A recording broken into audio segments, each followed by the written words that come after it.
Tenemos la vuelta de Agus, tenemos 2x1 en peluquería y tenemos un capítulo tremendo porque vamos a hablar de una de las cosas que a mí más me apasionan de la historia de la Fórmula 1, que es la rivalidad para mí la más importante, ya hablaremos al final, pero para mí la más importante rivalidad de toda la historia de la Fórmula 1, Ayrton Senna, Alain Prost, Francia, Brasil, Europa, Sudamérica. Tenemos tela para cortar y largo, pero primero los saludo, amigos, ¿cómo les va? Buenas noches. Para ustedes buenas noches, para los que estén viendo no sé qué buenas serán. Madrugada, día, lo que sea. Pero bienvenido de vuelta, Agustín. Muchas gracias por la vuelta. Había ahí 2x1 en peluquería, así que aprovechamos los pelados. Así que estamos acá. Y justo antes de comenzar le decía, los 90 creo que en los deportes fue la mejor época, al menos para mí. Y Senna Prost es top 5 de rivalidades de la historia de todos los deportes. Está ahí arriba. Compite, le pelea mano a mano a Boca River, le pelea Messi Cristiano, le pelea Menotti Bilardo. 90, Menotti Bilardo, Celtics, Chicago Bulls, todo. Rangers, Celtics. Federer, Nadal, Djokovic, a cualquiera le pelea mano a mano. Así que me encanta, yo no lo vi en... Mano en 90. Lo que venga le pelea a cualquiera mano a mano. Así que, nada, yo no lo vi en vivo, esto no tuve la suerte, pero investigando me sé muchísimo y está buenísimo. Así que está lindo para debatir un poquito. Bueno, allá vamos a hablar. Carry, también bienvenido al nuevo episodio de Corra Quien Corra. Buenas noches. Bueno, sí, solemos grabar a la noche, así que solemos saludar buenas noches porque, bueno, es como el horario donde todos podemos. Así que, bien, contento de estar de vuelta, contento que ahora al fin de ya tenemos Fórmula 1 de nuevo, pero bueno, hoy vamos a hablar de otra cosa. Hoy vamos a hablar de otra cosa. Y si les parece, vamos a ir primero con lo duro, con la estadística, con lo que no tiene demasiado análisis más que los números. Alain Prost, Ayrton Senna, ya lo dijimos, 11 temporadas en Fórmula 1 para el brasilero con 161 grandes premios corridos, 3 títulos, 88, 90, 91, 41 victorias, 80 podios y 65 poles. Es decir, 65 poles en 61 carreras, casi una pole cada 2 carreras y media metía Senna, ¿no? Enfermo total. Con cualquier auto aparte, no le importaba el auto, él siempre decía, el mejor auto para el mejor piloto, pero yo soy el mejor piloto y si no me dejan el mejor auto, lo hago yo el mejor auto. Por el lado del francés, de Alain Prost, 13 temporadas, 2 más que respecto de Senna, 199 grandes premios, 4 títulos, 85, 86, 89 y 93, la temporada que volvió, ganó el título y se fue. 51 victorias, 106 podios y 33 pole position, la mitad de Senna prácticamente, con 38 grandes premios más corridos. Pero 51 victorias en casi 200 carreras era un promedio de ganar una carrera cada 4 más o menos, lo cual también hoy no parece no parece tan ilógico hoy, porque yo creo que en los últimos años, en las últimas décadas, post-90s, se dio mucho más marcado el hecho de la escudería que arma un buen auto y domina 3-4 años, o ese periodo, como hemos hablado ya, de antes de los cambios de reglamento. Antes no era tan marcado eso y no era tan fácil ganar tantas carreras. Sí, a ver, si bien los equipos que ganaban, si vos te vas a mirar, andaban más o menos los que uno esperaría, pero sí que era más peleado el campeonato, ¿no? Y de una carrera a la otra podía cambiar. Era mucho menos digital todo también, y eso hace que un setup vos no lo pudieras hacer ajustes durante la carrera, bueno, en fin, un montón de cuestiones que hacían que fuera más difícil ganar también. Igual, perdón, Carly, que suma, también lo que es el reglamento es diferente, porque había carreras que podía sumar carreras que sumaban para el campeonato y carreras que no sumaban, era otro mundo. Y se rompían muchos autos. Exactamente. Entonces vos por ahí no ganabas, ibas primero y se te rompía el auto. Entonces la tasa de rotura era mucho mayor. Hoy lo vemos. La verdad es que tener 1 o 2 abandonos es 2 abandonos por rotura de auto, y en ese momento por ahí la mitad de los autos no terminaban, ¿no? Un tercio no terminaban. Entonces la realidad es que también eso no ayudaba. Y tampoco la seguridad lo llevaba, porque la seguridad, creo que después vamos a ver un poquito más en profundidad, pero la seguridad de los autos tampoco era la mejor, era complicado. No era fácil, quizás no cualquiera podía correr en Fórmula 1, no era para todos. Hoy tampoco para todos, pero antes mucho menos. Voy a spoilear un poquito de más adelante, pero esto que decía el Carry. Gran Premio Suzuka 89 y 90, que ya vamos a hablar de por qué son importantes, pero para que se den una idea, corrían muchos más autos, corrían arriba de 30 autos esas carreras. Y pasaba que, por ejemplo, había 10 autos que no llegaban ni a largar el domingo porque se rompían en las pruebas o en la clasificación.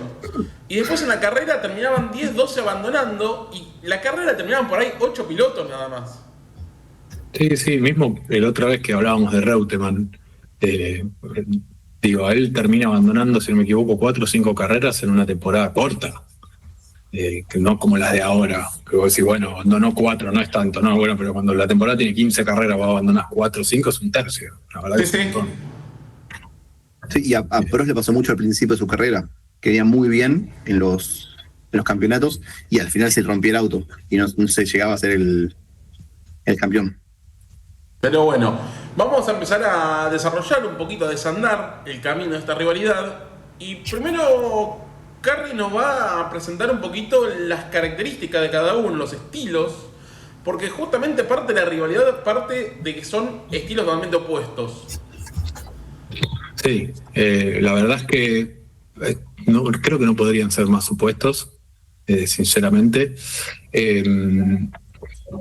Senna tenía un estilo... A ver, para nosotros argentinos, en general uno sabe más de Senna que de Prost, o al menos es lo que pasa a mí, lo que veo con la gente que habla, después le hablas de Senna y lo conoce, y por ahí voy a más entrevistas, Prost no. Senna era un piloto muy rápido, tenía mucha velocidad, era muy rápido, muy rápido, y era además muy bueno en condiciones de lluvia, con malas condiciones el tipo corría muy rápido. De hecho, ahora voy a repasar un par de ejemplos, pero con un auto muy malo su primer año logra casi ganar el Gran Premio de Mónaco, que no lo gana porque se lo suspenden una vuelta antes que pueda ganarla, justamente. Es parte de la rivalidad también que ya se empieza a construir desde ese primer año, ¿no? Pero era un piloto muy rápido que sentía muy bien el auto, ¿no? Habla, él mismo lo dice, ¿no? Que sentía muy bien el auto, y lo dice gente que ha trabajado con él. Por ejemplo, yo estoy buscando algunas cosas que han hecho sobre él, gente que laboraba en Lotus, dice que el tipo subía al auto y era como que el auto era una extensión de él, ¿sí? O sea, que la vibración... Yo hace un tiempo había hecho una entrevista, no me acuerdo si era Piquet, donde él decía, vos lo veías agarrar líneas en la pista bajo lluvia que no tenían sentido. Tenía un sentido del grip, de saber dónde iba a estar el grip con el auto, que era una cosa que no se podía creer. A su vez también era un tipo muy agresivo, muy calentón, y eso muchas veces le jugaba en contra también, ¿no? Así como era muy agresivo y podía ir muy rápido, la famosa frase de si hay un gap y no vas por ese espacio, no sos un piloto de carrera. Y en muchos casos eso le ha costado puntos, victorias y mucha gente que no lo quería, ¿no? También por esa agresividad. Pero bueno, además era un tipo muy carismático, ¿no? Era fácil de querer, brasileño, alegre. Cuando no estaba caliente era muy alegre, entonces tenía ese estilo más bien agresivo, ¿no? Y por otro lado, Prost era todo lo contrario. De hecho, le decían al profesor, porque justamente era un tipo calculador, muy preciso, era muy bueno con las estrategias. Él veía un poco las carreras como si fueran un ajedrez, ¿no? Era, bueno, ¿cuándo tengo que cuidar neumáticos? Lo que hoy es mucho más común, que hoy lo vemos en las carreras, ¿no? Bueno, ahora tengo que dosificar neumáticos, que el combustible, y además un auto que se rompía más que ahora, entonces eso era muy importante. Y no es que Prost fuera malo en lluvia, sí, de hecho no era malo en lluvia, pero bueno, lo que pasa es que Senna era un animal, entonces lo hacía quedar mal, ¿no? Pero no es que fuera, digamos, a veces parecía frío, pero después vamos a ver que cuando te tenía que tirar el auto, también lo hacía, ¿eh? No es que se iba a dejar pasar por arriba, entre comillas, ¿no? Entonces creo que esa diferencia de estilo también era parte de toda la rivalidad que vamos a ir repasando. Sí. Perdón, sí. Te quiero sumar ahí, quizás que lo agregaste, que quizás Prost de Latinoamérica la tenemos un poquito para abajo, pero el tipo nunca bajó un top 5 en un campeonato mundial. Ese dato buenísimo. Así frío del jugador como era, pero era muy bueno. Es que era un gran piloto, quizás no tan agresivo como Senna, pero era muy bueno cuidando el auto. La verdad es que, como decís vos, yo nací en el 89, o sea que no es algo que yo haya visto en vivo. Pero, por ejemplo, en Adelaida 1986, estuve mirando el resumen, por supuesto, cuidando el auto, termina ganando la carrera porque a Mansell se le vuelve un neumático y Piquet tuvo que parar a cambiarlos para que no justamente se pincharan. Y el tipo, si bien no fue tan rápido como los otros, sí se dio cuenta de que esto le iba a pasar, cuidó los neumáticos y terminó ganando esa carrera cuando quizás iba a terminar tercero, ¿no? Entonces, era un tipo, no es que no fuera rápido, lo que pasa es que, bueno, en ese sentido, Senna tenía eso, ¿no? Prost, en cambio, era mucho más calculador, quizás pensaba más en el largo plazo, en el campeonato. Digo, bueno, por ahí termino tercero o cuarto, sumo. Senna era capaz de tirarte el auto en vez de terminar, por no terminar segundo, y terminar perdiendo puntos. Entonces, obviamente, Prost lo que buscaba era ser constante. Y en unos campeonatos del mundo donde había muchos abandonos y muchas de estas cuestiones, sumar todas las carreras, o casi todas, era lo que le terminaba quizás dando campeonato. Más allá de que obviamente ganó carreras, pero si vos miras el ratio de poles, que era el dato que daba antes Andrés, no lo miras, si bien Prost tiene poles, obviamente, en proporción no tiene tantas como Ayrton. No. Entonces, ¿cómo? No, que lo hablábamos. Senna tiene un promedio de una pole cada 2 carreras y media, mientras que Prost tiene una cada 6 o 7. Claro. O sea, era un tipo rápido, pero quizás no era su fuerte era la carrera. Pero bueno, sí, del otro lado lo tenías a Ayrton, que cuando llueve era una locura. Realmente, en Estoril 1985, por ejemplo, una carrera que se corrió bajo lluvia, el tipo le sacó 1 minuto de segundo. 1 minuto. O sea, nosotros hablamos de que Max gana con 20 segundos. 1 minuto le sacó. O sea, es una locura. Y hablar de que se corría con lluvia, no es como ahora que hay no bandera roja, ¿no? Que se le levanta mucho. No se veía un pingo, acá se corría. No, era imposible que no se corra. Se corre. Con circuitos que no son los de ahora tampoco. Ni los autos son de ahora, nada ahora. Circuitos, autos, tecnología, nada de lo de ahora. Nada. Sí. Entonces, bueno, esto, digo, es esa diferencia, ¿no? En estilos, que bueno, esa agresividad a veces le jugaba un poco en contra a Senna. Pero bueno, era muy notoria la diferencia, ¿no? Entre uno y otro.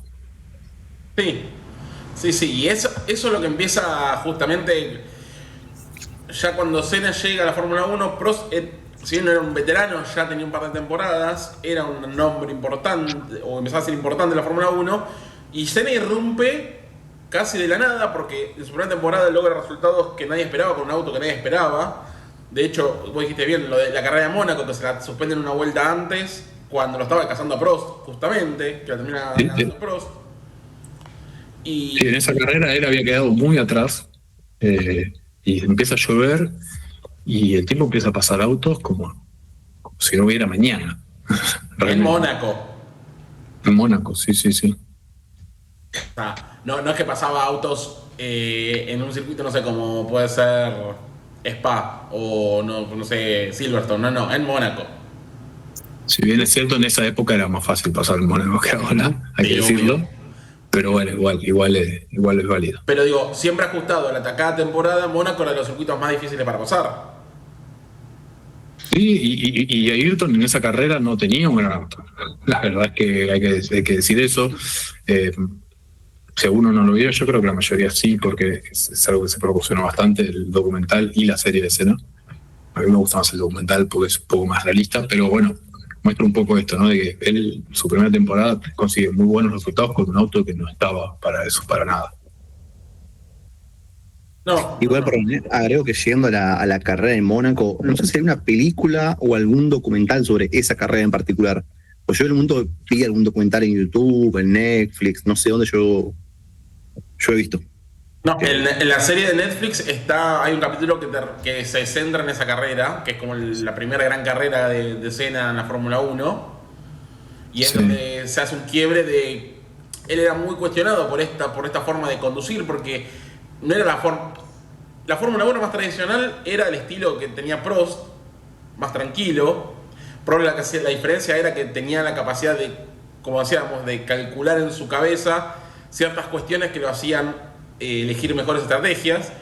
Pero Senna, cuando llega, era el atípico corredor de la Fórmula 1 y era muy cuestionado. Y esa carrera es la que lo empieza a mostrar como, bueno, este estilo que tiene, evidentemente le puede rendir resultados, porque con este auto, en una pista como Mónaco y con lluvia, casi la gana. Sí, él corría con Toleman, sí, Toleman. que Toleman era un tipo que le pintó armar un equipo, básicamente, que era algo que pasaba también en la Fórmula 1. Bueno, lo vimos en el capítulo de Briatore con Benetton también. Claro, él larga 13º, y para ponerlo en números, en la vuelta 19 empieza a llover, en la vuelta 19 lo pasa Niki Lauda, o sea, no es que pasan 2 de 4 copas, y queda segundo. Estaba a 24 segundos de Prost. 12 vueltas después tuvieron que suspender la carrera para que no lo pase.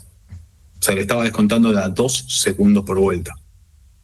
O sea, realmente una locura, ¿no? En un circuito de los más rápidos, o sea, de los más cortos, no rápidos, de los más cortos, donde la vuelta es más corta, descontar 2 segundos era un montón. Y a Prost. Y a Prost. Sí. Sí, es realmente muchísimo. Bueno, y es lo que anuncia su llegada a la Fórmula 1, ¿no? Obviamente Toleman no tenía muchas esperanzas de... Bueno, supongo que él quería retenerlo, pero no había chance, ¿no? No, bueno, también en la serie, por lo menos la de Netflix, que es la última, la más nueva, siempre muestran que cada vez que llega al final de una temporada, Senna decía el mejor auto para el mejor piloto. Entonces siempre la excusa de irse de una escudería era esa, yéndose a un auto mejor, se supone. ¿Sí? Sí. Igual yo ahí lo banco, ¿eh? Recordemos. Carril. Sí. La frase esa está acertada para mí. Porque para mí los mejores corren siempre en los mejores autos. Y está perfecto que vos quieras irte para un mejor equipo. No lo cuestiono, ¿eh? No era Pero un sí, no, cuestionamiento. tipo, fue un general, tipo, un comentario de que se iban con mucho la frase. Pues si no pasa como lo de Alonso ahora, que no tiene el mejor auto y decimos que es el mejor. Pero no sabemos qué pasa si tiene el mejor auto. Entonces, para mí está buenísimo que el mejor auto tenga el mejor piloto, o los mejores autos los mejores pilotos.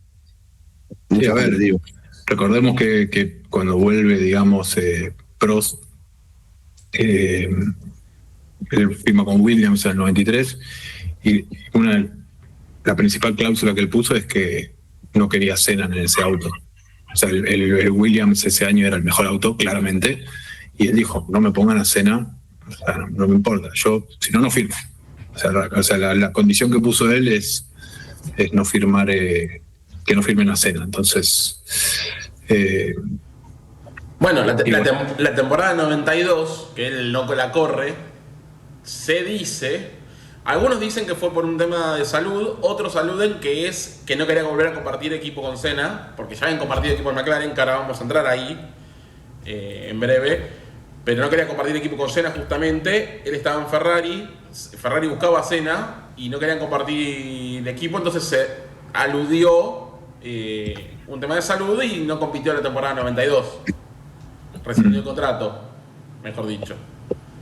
Sí. Pero bueno, esto de... Yo no recuerdo otro caso de un piloto que firmó con un equipo y digo, yo firmo si ustedes me aseguran que no contratan a fulanito. No es algo que yo nunca lo vi. Russell renovando con Mercedes este año. Pero aún así no creo que tuviera tampoco el poder Russell de decir, bueno, no firmen a Verstappen, o sea. No, ya lo sé, claramente. Y de última, si Toto tenía que elegir. Creo que... Pero bueno, no vayamos por la rama. No vayamos por la rama. Pero bueno, ese era, por otro lado, el respeto que Prost le tenía a Senna, que sabía que si le daban el mejor auto igual que a él, quizás no podía salir campeón del mundo, ¿no? Yo no, voy a agarrar esa palabra que dijiste, respeto, la buena entre pinzas, le voy a dejar colgadita ahí un ratito, porque hay una declaración del propio Prost que te hace dudar si la respeto. No, a ver, entre otras cosas, sí, digo, si vos ves después entrevistas a Prost de más grande, sí, obvio, en el momento, tenés 20 y pico de años, estás a 300 kilómetros por arriba de un auto, Querés ganar. y, viste, qué sé yo. Por eso. No por defender a Prost, lo que pasa es que de nuestra visión desde acá, y con todo lo otro que pasó con Senna y con la FIA y demás, obviamente uno Prost lo pone en el lugar del malo, ¿no? Pero era un gran piloto, además de la rivalidad, digamos. También por eso Senna, porque tuvo que ganarle a alguien que era muy bueno, porque si Senna iba y ganaba todas las carreras caminando, quizás no era lo mismo. Igual en este caso toca bancar de vuelta a Prost. Es que los que nos quejamos que hoy no pasa. Que, por ejemplo, el Piastri Norris, o ni siquiera Piastri Norris, Leclerc Russell, un ejemplo. No se pican nunca, jamás un pique después de la carrera. Con suerte hay un pique dentro de la carrera. También toca de vuelta bancarlo a Prost. Está buenísimo, pasa eso, después cuando sean más grandes, el tiempo acomoda todo y pueden su lugar. Pero en el momento que están corriendo, está buenísimo tener que pase eso. No, a ver, por supuesto, uno quiere ver que los pilotos tengan sangre. Exactamente, cuando pasaba con, ¿cómo se llama? Con Hamilton y Rosberg, que estaban los dos que se mataban, estaba buena esa época. Alonso Hamilton estaba bueno también. Schumacher Never en el 96-97. Sí, totalmente. En TikTok y Twitter nos encontrás como @corraquien-corra. Un poco esto que hablábamos, yo me voy a enganchar a lo que dijo Carry y voy a ir ya a analizar un poquito la rivalidad propiamente entre ellos, ya una cuestión directa, porque decíamos esto de Senna siempre se jactaba de que quería el mejor auto porque él era el mejor piloto. Así es que llega a McLaren en el 88, donde Prost era el otro piloto de McLaren, ¿sí? Y McLaren venía siendo un auto dominante, pero el 88 fue tremendo lo de McLaren porque el equipo termina ganando 15 de las 16 carreras. ¿Sí? Pero ya veníamos con esta cuestión de esta rivalidad, primero que nada filosófica o de estilo, que hablaba el Carry recién, donde Senna era el talento y la emoción desbordado constantemente, mientras que Prost era el cálculo y la efectividad y la eficiencia en pos del resultado. ¿Qué pasa? Dijimos, 15 de las 16 carreras gana McLaren, y si bien Prost fue el más constante, porque no abandonó ninguna carrera de las 16, llegan a la última carrera, la última la gana Senna, terminan empatados en puntos en el campeonato, pero en ese momento el desempate era por cantidad de victorias. Senna ganó 8 carreras, Prost gana 7, el campeón es Ayrton Senna, primer campeonato para el brasilero. Perdón, dato, porque este dato me encanta y siempre me causa gracia que hubo una sola carrera que no ganó McLaren, la gana Ferrari. ¿Dónde la gana? En Italia. En Italia. El Gran Premio de Monza. O sea, los tipos siempre hacen lo mismo, ganan su carrera y después vemos. Bueno, este año no lo hicieron. Sí. Sí. No. Pero no queremos pinchar a Hugo, pero este año no lo hicieron. Y ahí, ya, si bien venían los encontronazos desde antes, esa temporada fue la que la gota que rebalsó el vaso, la chispa que incendió todo, llámenlo como quieran, porque Prost empezaba a sentir a Senna como muy arriesgado y muy agresivo, y por el otro lado Senna decía que la FIA favorecía a Prost en esto que hablamos un montón de veces ya, que la Fórmula 1 cuando no sos europeo, y sobre todo si no sos británico / francés y hasta italiano te diría, capaz, te mira como, te trata distinto, te mira de reojo, y empezaban los problemas de Senna con la FIA, donde decía que beneficiaban mucho a Prost. Con todo ese caldo de cultivo, llega la temporada 89, uno de los momentos más épicos. Si no lo vieron nunca, vayan a buscarlo, están en los documentales también claramente. En esa época, en la década del 80, los campeonatos se terminaban en Japón, en el Gran Premio de Suzuka. Se cerraba ahí el año. Llegaban a la última carrera del 89, los dos peleando el campeonato de vuelta, pero esta vez Prost venía primero, venía puntero, y Senna necesitaba sí o sí ganar para quedarse con el campeonato. ¿Qué pasa? Clasificación, la pole position es para Senna, otra más. Senna pide a la FIA... Suma 13... Sí. Perdón, 13 de 16 poles hace ese año Senna. Bueno, por eso, una guasada. Y algo que era muy normal en esa época, que el que hacía la pole position podía pedir de qué lado de la pista largar, por una cuestión de mejor grip, la pista más sucia, más limpia, porque no tenían tampoco los niveles de limpieza hoy. O sea, del sábado al domingo la pista quedaba como quedaba, probablemente. No se le hacía el mantenimiento y el trabajo que se le suele hacer hoy. Entonces, podía pedir largar de un lado o de otro. Senna pide largar del lado izquierdo, es decir, no del lado de la cuerda de la primera curva, sino del lado externo, porque decía que estaba la pista más limpia, y la FIA se lo niega esa carrera. ¿Qué pasa? Largan los dos, llegan a la primera curva, Prost le cierra la pista, le tira el auto encima, chocan, los dos a la leca. Prost se baja del auto diciendo: listo, abandonamos, ya soy campeón. Senna, desquiciado como estaba, sacó el auto de la leca, no pregunten cómo, lo sacó de la leca, empezó a correr a todos y terminó ganando la carrera. Dije: ¿Senna campeón? No, señores. No, señores. ¿Por qué?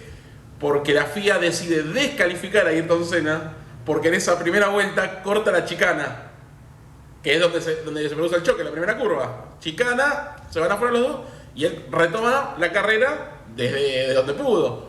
Bueno, no, descalificado por cortar la chicana. Y eso ya a Senna lo empieza a poner cada vez más enojado. De hecho, en una declaración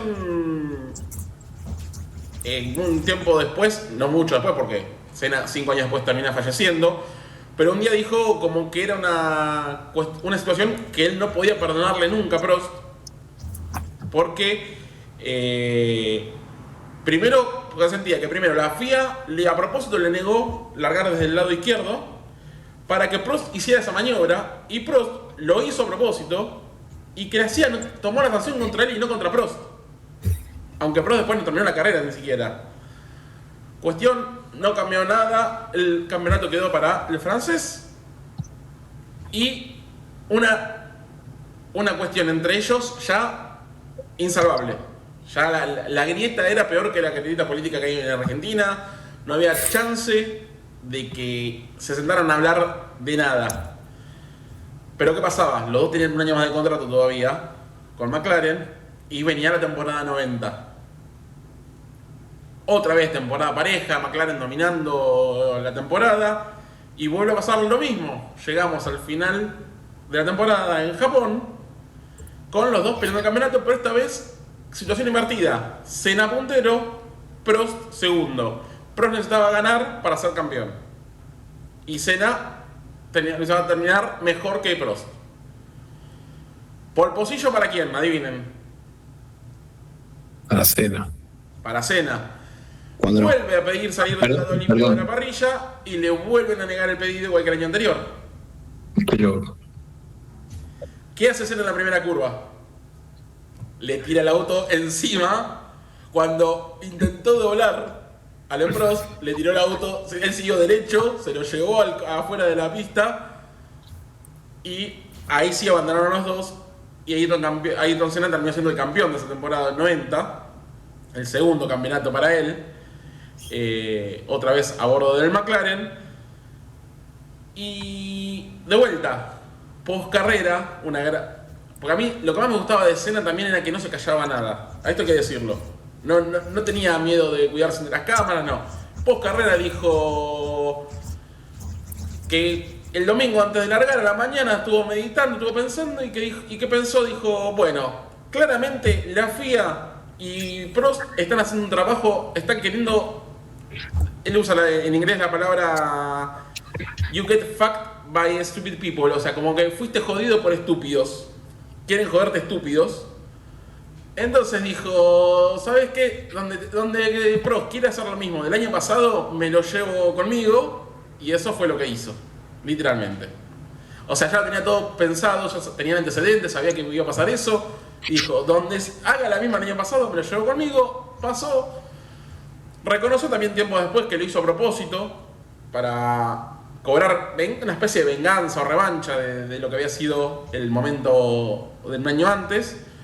Y se quedó con esa temporada 90. O sea, imagínense que eso pase hoy. Imagínense que mañana Norris le tire el auto encima a Piastri para que no sume puntos. Imagínense eso. O no sé, cualquier piloto, un piloto británico mandado por la FIA diga tiene que ganar Norris, tirarlo afuera a Piastri. Sería una locura. Estaría buenísimo, estaría bueno que pase. Estaría bueno que pase, sí. sí. Estaría bueno que pase para debatirlo. No por el pobre que no sea campeón o lo roben, pero por las risas estaría bueno, la verdad. Recordemos que Prost en el 90 se hace una movida medio rara porque Prost se va a Ferrari en 90 y de Ferrari va a McLaren, o sea, hacen como un intercambio con Ferrari, ¿no? O sea, mandan un piloto 1 y a McLaren va Berger, no sé cómo se pronuncia, de piloto 2 de Senna. Entonces, la verdad es que es una temporada un poco más pareja en cuanto a equipos, ¿no? Respecto a las anteriores.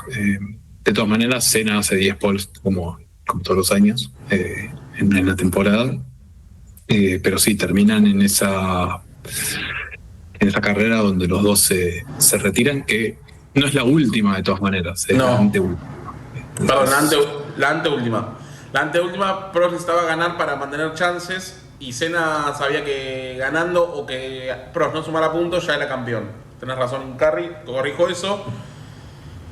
No, igual una pavada, pero bueno, una temporada un poco más pareja donde 6 pilotos ganan carreras. Eso lo estoy mirando ahora, no lo sabía de memoria. Pero sí me acordaba que no es la última.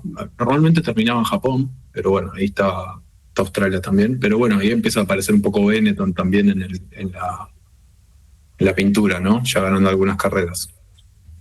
Bueno, la cuestión es que ese momento, esas 2 temporadas 89 y 90 fue el pico máximo de tensión entre ellos dos. Se dijeron todo. Después del 90 se apaciguaron un poco las cosas.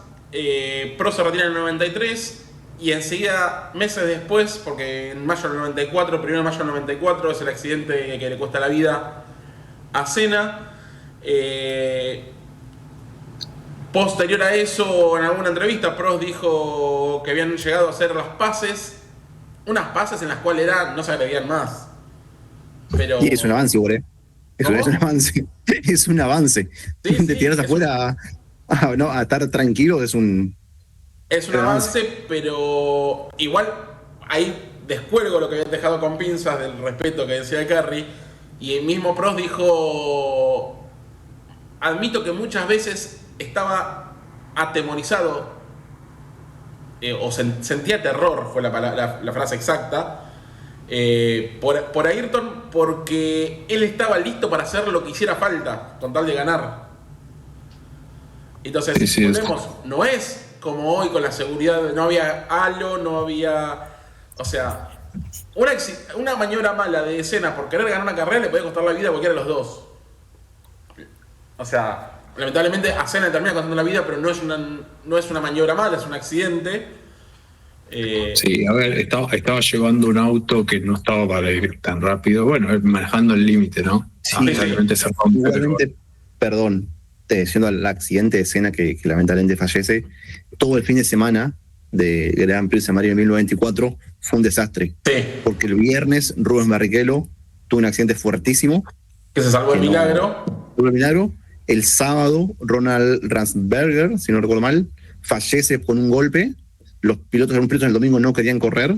Tengo entendido que Senna tampoco quería correr. No, al revés. Senna era el que no quería correr. Los demás estaban indecisos. Algunos decían que sí. La FIA dijo: perfecto, hay que correr. Exactamente. Y toda la información que hay es que Senna era el que no quería correr.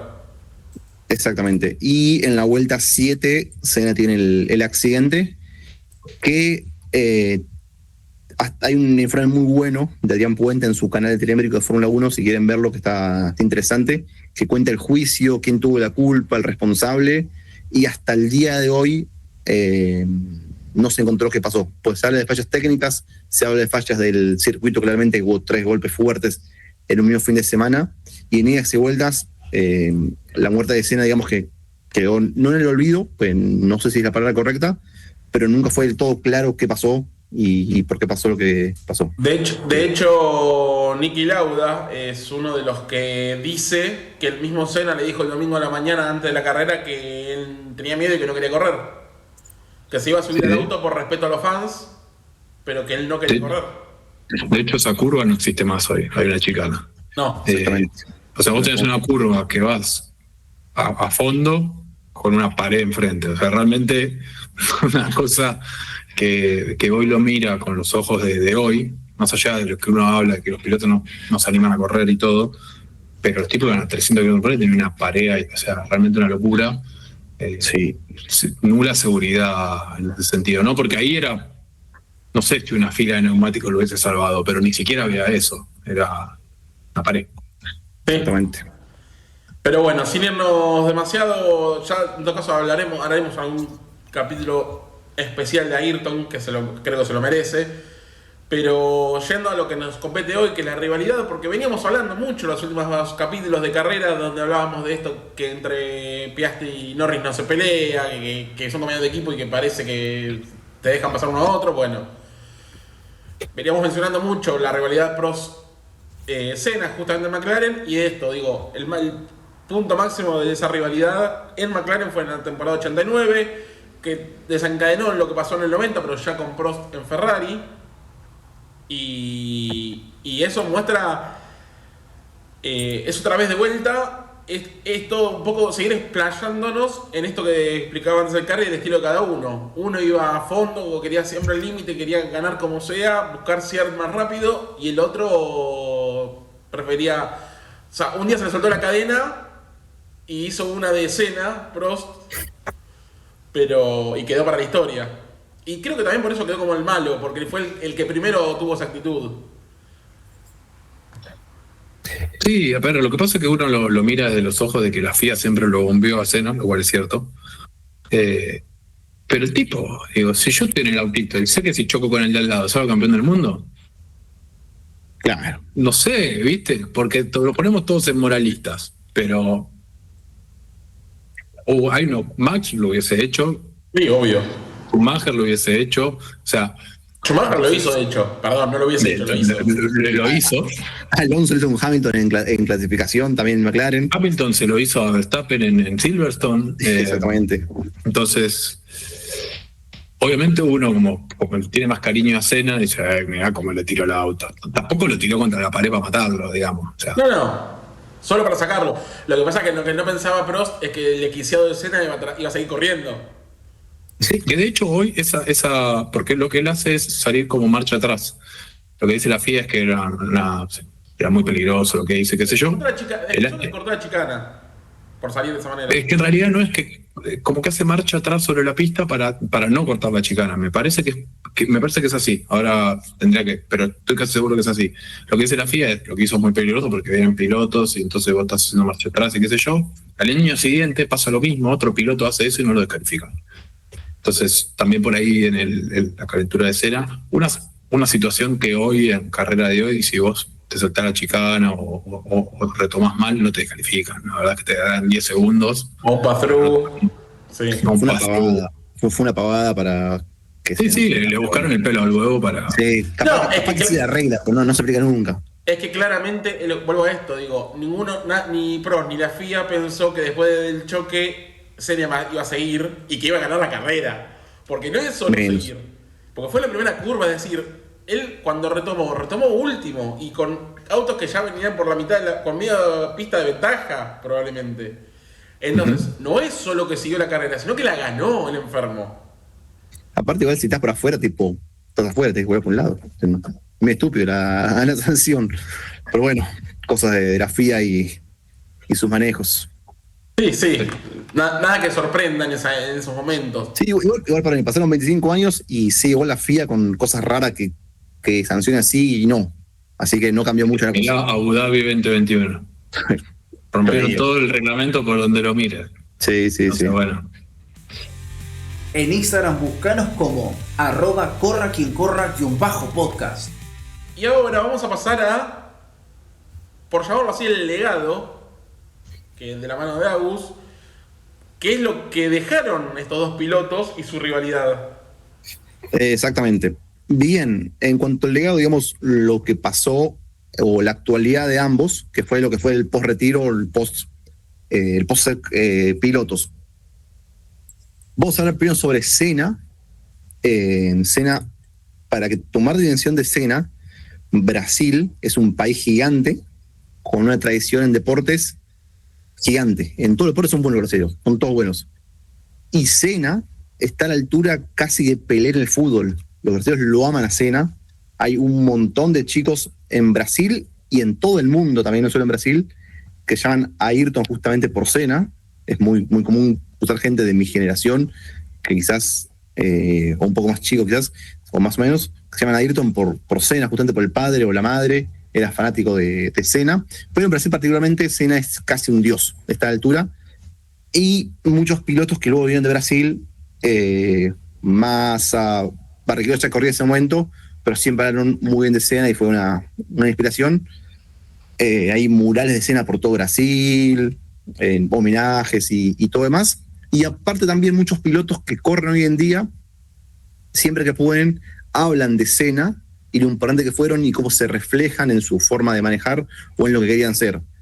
Hay declaraciones de Hamilton, de Alonso, de Leclerc, que hablan que Senna realmente fue una inspiración y ellos querían ser Senna de chicos cuando arrancaron los kartings. Y también, lamentablemente, justamente... Perdona vos.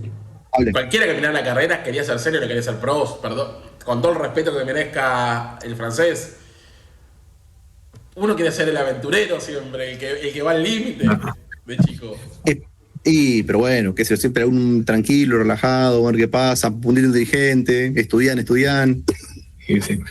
Siempre hay uno ahí, así que nada. Pero bueno, son los dos estilos, como contó Carri antes, eran muy distintos los estilos que tenían, también los estilos de las personas que gustan o no, hay todo. Lo que sí, hay muy pocos haters de Senna. Es muy complicado encontrar a alguien que, quizás por la muerte, o no por eso, que hable mal de Senna. Por ejemplo, Schumacher, hay gente que habla mal de Schumacher porque no le gustaba o que era mala onda.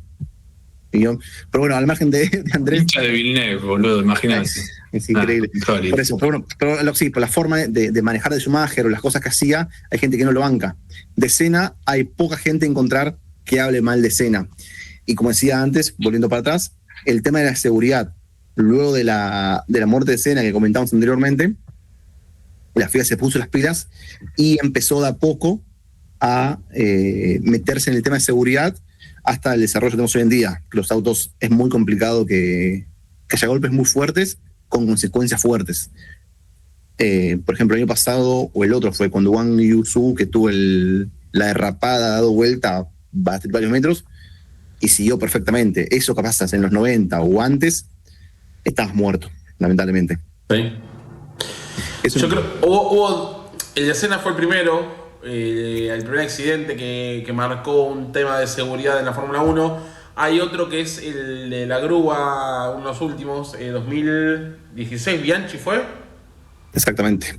Bianchi, que es el último, lamentablemente, gran accidente que provoca un cambio fuerte de seguridad.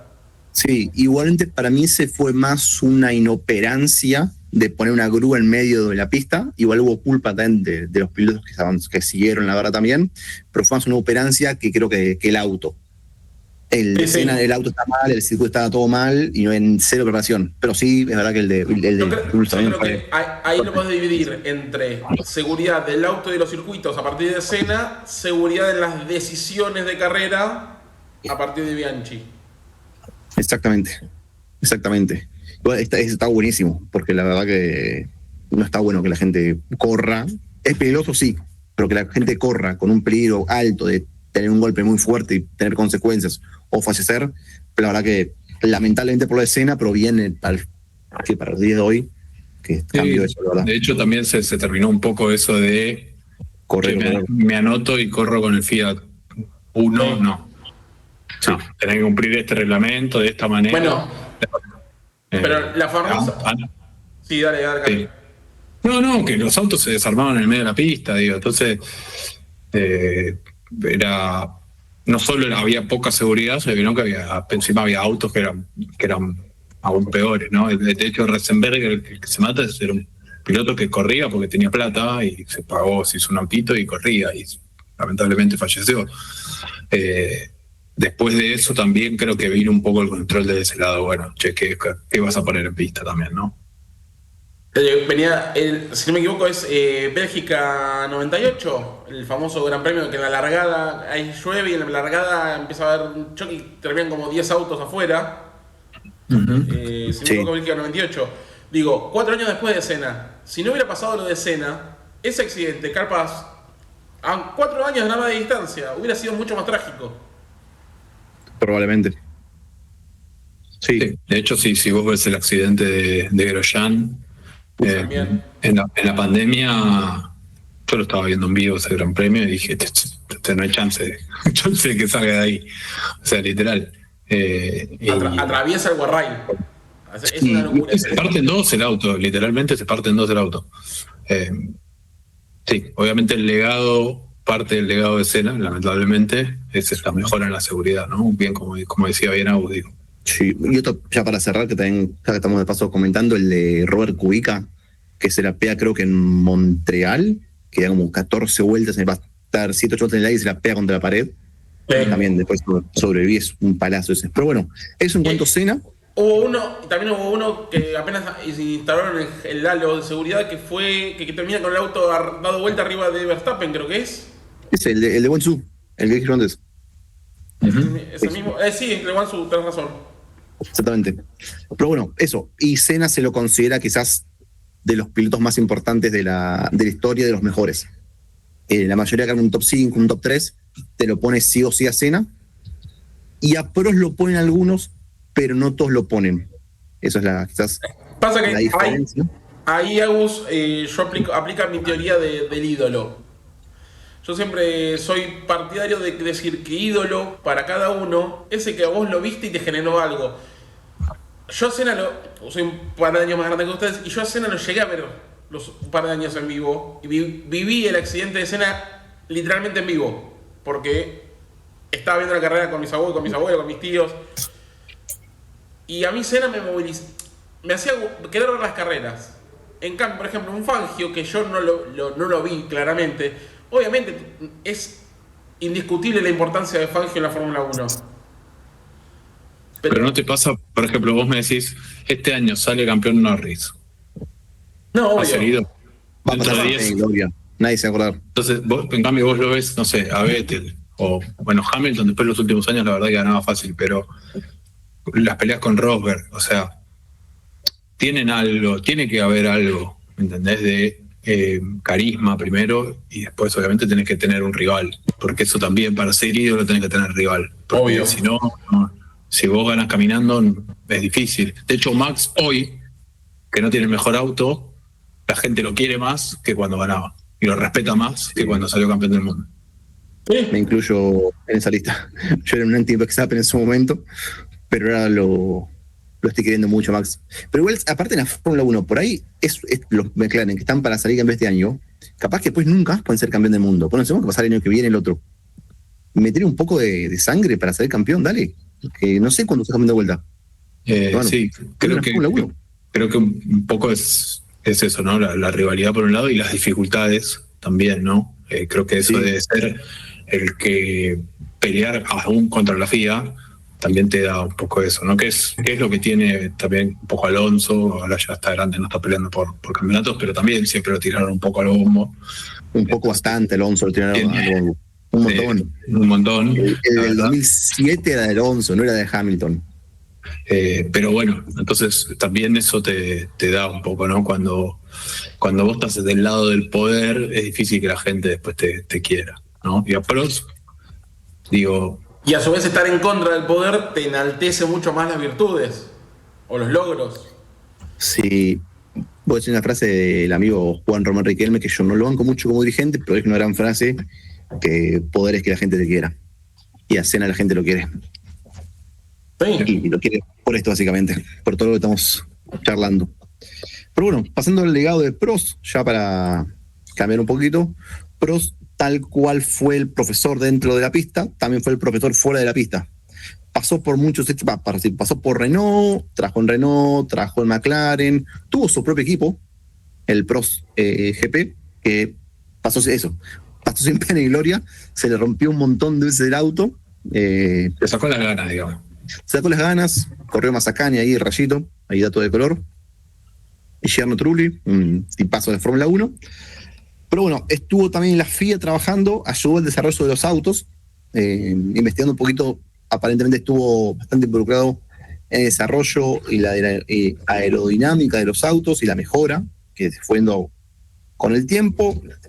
En Francia lo quieren también, no lo quieren a nivel que es Senna, no es un ídolo reconocido mega top en Francia, pero sí es una figura importante. Y en cuanto a los pilotos, si bien no hay tantos que lo nombraron, sí hay algunos. Por ejemplo, Nico Rosberg se lo compara mucho con Prost por cómo era, más pensador, más técnico. Y obviamente los españoles, Ocon y Gasly, de Francia, lo respetan. Y también se lo comparaba con Jenson Button en su momento.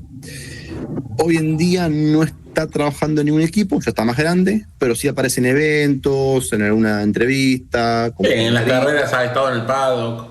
Exactamente, está aprovechando su vida y disfrutando, que es joven todavía. Creo que tiene 70 años o algo así, no es tan grande. Sí. Así que bueno, está disfrutando su vida.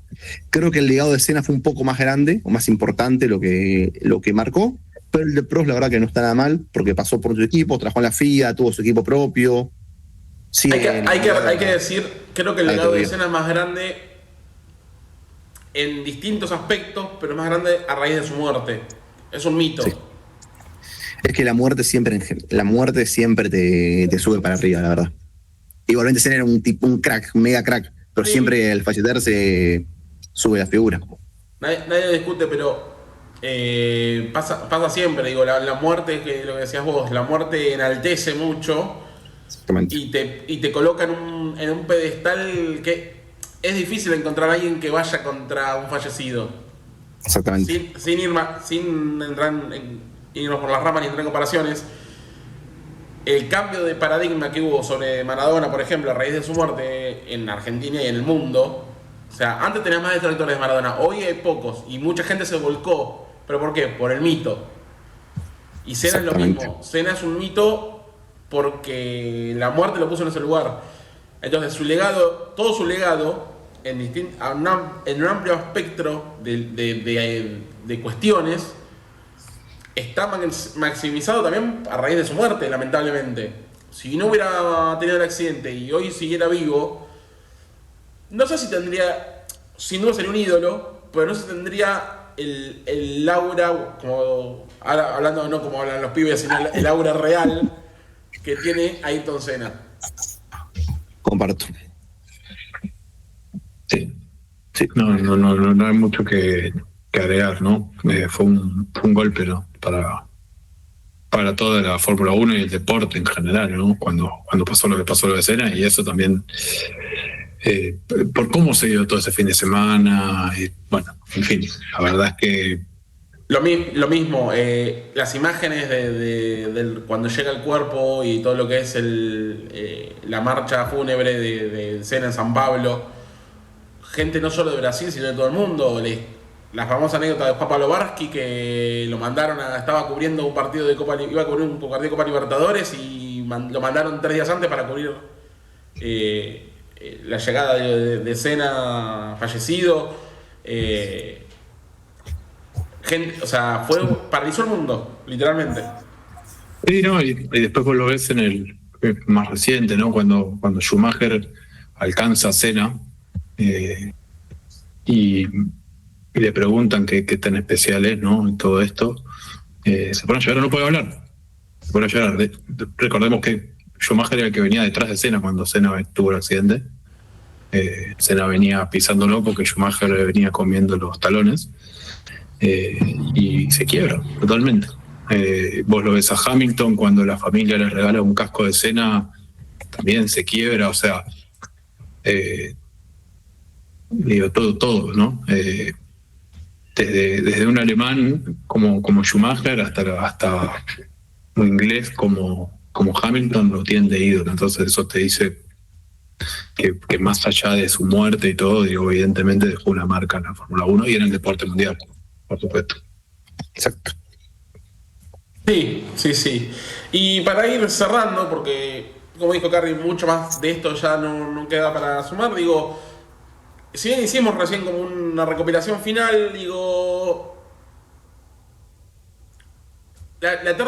obviamente la comparación cae de maduro con los McLaren de hoy en día, pero nada, no sé si la Fórmula 1 de hoy admitiría una rivalidad como la de Senna y Prost. Para mí sí, ¿eh? Para mí sí, porque fíjate que hace poco Hamilton y Verstappen no están en el mismo equipo, están en equipos separados, pero se mataban. La temporada 2021, que hay que hacer un especial entre muchos paréntesis, sí o sí en un momento, se tiraron afuera, iban con todo, hasta la última vuelta de la última carrera en Abu Dhabi, no sabía que iba a ser campeón.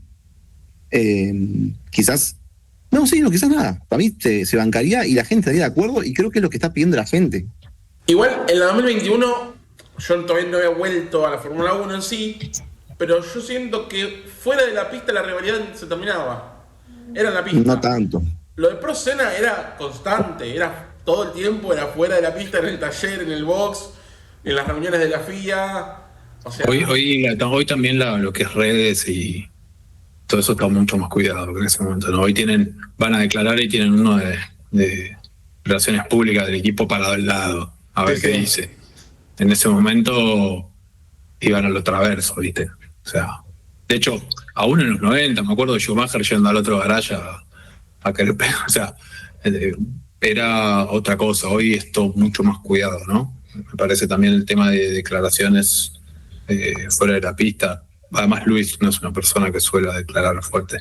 Pero. No, de hecho, hay la más. rivalidad entre ellos, la rivalidad entre ellos. Si querés con Russell, las declaraciones, pero hasta ahí, no pasa de eso. Pero igual, perdón, sacamos las declaraciones que es imposible por el mundo que vimos. Creo que se podía dar tranquilamente. No es algo imposible. El tema es que tiene que haber dos autos que quieran hacer eso, o dos personas que lo quieran hacer. Si tenés dos tipos como Norris y como Piastri que no tienen sangre básicamente, no va a pasar. Pero si vos pones a un Hamilton Verstappen, Alonso Leclerc, qué sé yo, pones lo mismo si Ferrari fuera el equipo dominante, Hamilton y Leclerc se matan. Exactamente. O sea, y si Max tendría un auto mejor que le pueda competir más palo y palo a los McLaren, hubiera sido. Se lo come. No, se los come. Se los come por Max. Pero si Max cada vez que pone el auto se corre los McLaren. Exactamente. Hermano, se los come. Literal. Por eso. Se corren. O sea, entonces acá el problema son los dos pilotos McLaren, no es la actualidad, no es. Es que los pilotos el auto que domina tiene dos pilotos fríos, si queremos llamarlo. Sí. Sí, porque en la historia recién de la Fórmula 1, cuando hubo dos pilotos que querían competir, están ahí para ser campeón, hubo pelea y hubo rivalidades y iban con todo. Sí, yo creo que aún Leclerc, porque de hecho Leclerc cuando le toca pelear con Verstappen, lamentablemente por Ferrari no es muy seguido, también le pone el auto cuando se le tiene que parar. No, pero fíjate, 2021, 2022, siempre me confundo temporada, las primeras 10 carreras con Max iban palo a palo y después se le rompió el auto, pero que Leclerc. Pero además uno no espera que lo tiren afuera y se hagan mierda, digo. Claro. Bueno, que quieran pasarse, que quieran ganar del otro. Sí. Que digan, no tengo 2 segundos, quiero apretar el acelerador para ir a buscarlo. Exactamente, cosas simples, no muy, tampoco, o sea, pero cosas normales. Que deje de ser la prioridad de el bendito verbo administrar. Que maten las papaya rules para empezar en McLaren y que después maten la palabra administrar. Que tampoco está mal administrar, pero el Prost administraba y mal no le iba, pero no es administrar el 100%, administrar inteligentemente. Sí, a ver, administrar pero sin renunciar a la intención de ganar. Exactamente, eso mismo. justamente eso. O sea, administrar pensando en ganar, no administrar pensando en si quedo segundo me sirve porque no me descuentan tantos puntos. Más hoy en día que hay 24 carreras, si no me equivoco, ¿no? O 22. Sí, 24. 24 carreras, dale hermano, si en 2 te vas afuera porque arriesgaste, no te va a pasar nada, recuperaste en 22 carreras. Bueno, ese es el tema, es la gran cuestión. Que ahora nos quedan 8 carreras, ¿no? Sí, 8 carreras. Y la gran pregunta va a ser esto de si Piastri va a jugar a administrar la diferencia de puntos o si va a ir para adelante. Ojo si el amigo Max la empujó con el auto y capaz que lo levanta. No lo veo imposible. ¿El 8 carreras le alcanza para ponerse? Si lee el auto, sí. Tiene que tener el auto. En las 8 carreras el auto Sí, para bueno, ganar. claramente. Todos tienen el auto que tiran para adelante. Ah, no, pero- También. Claro, pero por el tema de puntajes no es algo imposible. Si lee el auto, la va a pelear. Pero bueno, tiene que tener el auto en las 8 carreras. Eso es Pero importante. Veremos qué nos depara. En principio, se nos viene el fin de semana Bakú. Ya cerrando un poco capítulo pros ENA y yendo a esto que estamos hablando. Se nos viene Bakú, un circuito donde en teoría los McLaren deberían ser el auto dominante de vuelta. Pero habrá que ver qué logra preparar Red Bull y qué logra preparar. Y si Ferrari o Mercedes sorprenden con algo. Lamentablemente no va a pasar eso para mí. Es un circuito mixto que tiene velocidad, pero también tiene manejo. Así que para mí los McLaren deberían andar muy bien en esta pista. Ojo, también es un circuito que tiene mucho safety car. También. Sí, creo que, a ver, McLaren tiene la ventaja para ganar todas las carreras, ¿no? Creo que los Red Bull, si consigue un buen setup, puede pelear. No sé por qué si los Red Bull, si su noda no va a pelear nada, pero. Bueno. No, sí Red Bull puede Sí, hacer. Red Bull, claro. Sí, Red Bull el auto va a Verstappen. Pues si no. A ver, yo creo que básicamente van a apostar a poner todo en la recta y rezar que Max en la parte lenta haga su magia. O sea, creo que ese debería ser el plan y es el mismo plan que debería aplicar Alpine. Entonces, No, pero y aparte la parte de conducción, hay muy pocos espacios para pasar. Es solo entre la recta. no, tenés la recta y después tenés la recta corta, pero es difícil ahí. Por eso. La recta Entonces, principal y la siguiente recta después la segunda curva que es más corta, pero que normalmente la principal se acerca con el DRS y en la cortita es donde hacen el sobrepaso. Sí, pero yo lo que me refería que la única parte que después pasar es esa. Y con lo que decía Carly de Verstappen con su magia, es en la parte de no poder pasar que Max vuele básicamente ahí o esté cerca de los de arriba. y recordemos para la gente de Argentina que Tempranito. las 9, la quali, y a las 8 de la mañana el domingo de la carrera. Sí. Porque bueno, está bastante más al este, ¿no? Y también recordemos que Alpine para esta carrera no tiene mucha pinta que va a andar bien. No. O sea, por las dudas aclaramos. De vuelta, el objetivo de circuito- Franco de vuelta es ganarle a Gasly. Exactamente. Cualquier circuito que tenga que tener velocidad máxima no va a andar. Exactamente. Por las dudas, Exactamente. algún boludo siempre aparece ahí que critica por criticar, porque el aire es libre. Es importante ahí que asentado que lo dijimos. Exactamente, lo dijimos ya la semana pasada con el Carry, lo volvemos a repetir ahora. No esperen de Alpine demasiado en Bakú, lamentablemente. Salvo cosas raras de carrera que O- le beneficien. Que la peguen con estrategia, cosa que no suele pasar con Alpine tampoco. No Así espero eso que, de Alpine. Es como esperar que Tsunoda gane la carrera con el Red Bull. que sube puntos, boludo. Que gana una carrera ya está soñando demasiado. Pero bueno. Así que exacto, a las 9 de la quali el sábado, a las 8 de la carrera el domingo. Para los que sean como Agus, irán de largo, otros madrugaremos. Ojalá por favor el nito boliche en mi vida, porque esta no salía, así que espero que sí. Lo ven Pero en bueno. after, Carlos. Lo veo en el after. Algo para cerrar antes que nos vayamos, aparte de los mensajes de siempre. @corra quien corra en YouTube, Twitter, TikTok. Me gusta, suscripción, retweet, compartir toda esa historieta. En Instagram es @corra quien corra _podcast. Y en Spotify corra quien corra corra quien corra podcast, solo directamente en Spotify. Mensajitos, comentarios, ¿qué les pareció el tema que trajimos hoy? A mí me encantó, me encanta hablar de Senna y de Prost, siempre de la vieja Fórmula 1. Sí, otra cosa, perdón, somos 91 en YouTube, estamos cerca de los 100, así que... Ahí está, si nos dan está. esa manito, mándenle a algún amigo, díganle, che, dale suscripción a este canal, después no lo escucho, si querés, no querés escuchar. Cuenta de novia. Hay un par, porque lo muestra la estadística, hay un par que nos escuchan, pero no son suscritos, hermano. Claro. Si ya nos escuchás, ponerle ahí. Ya, ponemos una suscripción ahí, dale. Una hora que No. tenemos hablando de Fórmula 1, metele una suscripción, no te cobramos nada.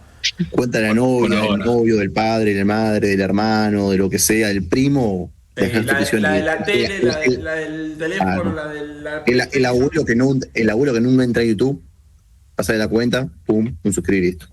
También, todo ahí, todo suma, que estamos creciendo de a poquito, estamos muy felices de cómo avanza todo y nada, gran capítulo para mí, yo estoy muy contento con lo que se charló y espero estar muy contento la semana que viene con lo que haya dejado Bakú. Pero me vio muy complicado por Ferrari, así que veremos qué pasa. Pero ojalá que me equivoque. Hay que madrugar, pero bueno, ahí estaremos. El que madruga, Dios lo ayuda. El problema de quién es Dios, pero bueno, vamos a dejarlo ahí. Será entonces hasta la semana próxima. Nos volvemos a encontrar en el episodio 29 ya, muchachos, 29. Episodio 29 de Corra quien corra, el que próximo, analizando todo lo que haya dejado Bakú. Y ya entrando en la recta principal, valga la redundancia, del campeonato. Exactamente. Esperemos que los muchachitos mejoren. Así que hasta la próxima, buena semana para todos. Y esto fue Corra quien corra. Chao, chao. Hasta acá un nuevo episodio de Corra quien corra. No olvides dejarnos tus comentarios y de seguirnos en YouTube como Corra quien corra. También podés escucharnos y dar las 5 estrellas en Spotify. Nos encontrás ahí como Corra quien corra podcast. Y además, para estar al tanto de todas las novedades, no dejes de seguirnos en nuestras redes sociales, Twitter, TikTok e Instagram.